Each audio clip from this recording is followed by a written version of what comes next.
चला मी पहिला तुम्हाला नमस्ते करते. नमस्ते. नमस्ते. आज आहे ना माझ्या समोर मला बोलायला म्हणजे शब्द नाहीयेत.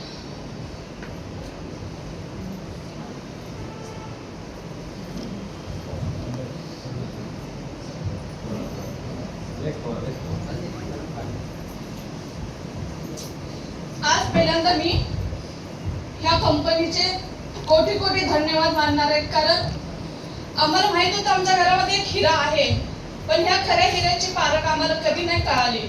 पण ज्या वेळेला या कंपनीमध्ये आले आणि ज्या वेळेला आहे ना मला या कंपनीचे जे मालक आहेत डॉक्टर संजीव कुमार सर, ह्यांना मी कोटी कोटी धन्यवाद करेन की त्यांनी जर ही कंपनीची निर्मिती केली नसती ना, कंपनीची निर्मिती केली नसती तर आज साठे सर ह्या कंपनीमध्ये आले नसते आणि जे आमच्या घरामध्ये जो हिरा पडलेला होता तो तरसलेला नव्हता.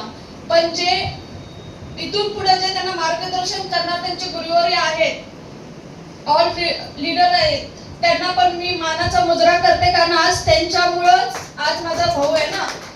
आज हिरा म्हणतो ना, पण हिरापेक्षा पण डायमंड कोहिनूर हिरा आज आम्हाला त्यांनी दिलेला आहे आमच्या भावासाठी. आणि या पूर्ण कंपनीचे मी कोटी कोटी धन्यवाद मानते की आज आहे ना कोहिनूर हिरा एवढा चमकलाय ना, त्याचा प्रकाश आमच्या डोळ्याला सहन होत नाहीये.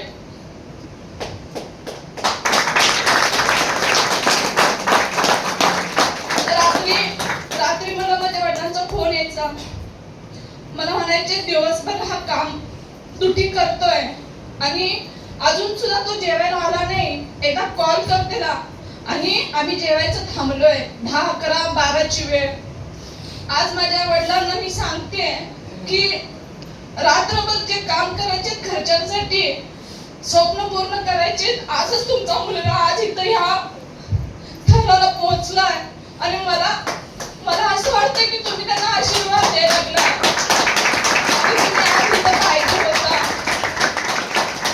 अजून एक मला सांगायचं आहे, ज्यावेळेला 2006ला माझ्यावर खूप मोठं संकट आलेलं, त्यावेळेला मी दादाला एक वाक्य बोलले की दादा हे असं झालंय आणि असं होतंय. त्यावेळेला त्यांना फक्त माझ्या कानामध्ये एकच कानमंत्र दिलाय. काय दिला माहितीये? मला एकच सांगितलं, बघ पैसा आज आहे उद्या नाही, परिस्थिती आज आहे ही उद्या नाही, पण एकच करायचं. काय तर एक अतोट धैर्य, आपण म्हणतो ना इच्छाशक्ती तुला एवढी प्रबळ ठेवायची, एवढी प्रबळ ठेवायची. जर तुझ्या मनात एखादं वादळ जरी आलं ना तर त्या इच्छाशक्तीला जर आपण त्याची झळ लागली नाही पाहिजे. आणि आज ज्वलंत उदाहरण आहे माझा भाऊ. एवढ्या इच्छाशक्ती प्रबळ आहे ना, इतकी वादळ आली, एवढी संकट आली, पण माझ्या भावाला ना जरा सुद्धा हलवलं नाही. आणि मी आज हे सांगते की ज्यांचे हे गुरु आहेत ना, ज्यांचे हे गुरु आहेत आणि जे मी कानमंत्र घेतलाय आणि ते आज मी कानमंत्र एवढा घेतलाय की माझ्यासमोर एवढी वादळ आलेत तरी पण मी आज आहे ना भावाचा जो कानमंत्र आहे तो मी शेवटपर्यंत त्याला टिकलेला आहे. नाहीतर आज या वातावरणामध्ये किंवा या परिस्थितीमध्ये ना कोणीही टिकलंच नसतं.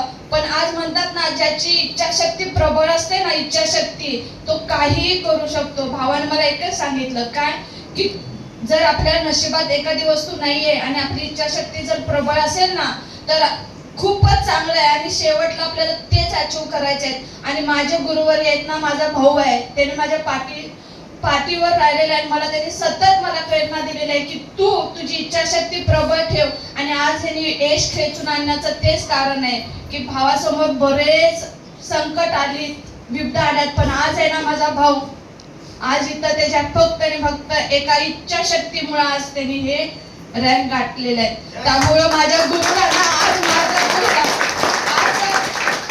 आज जर मी इथं जर असेल ना तर माझ्या गुरुमुळे आहे. आज आपण म्हणतो ना, गुरु तारतो आणि मारतो.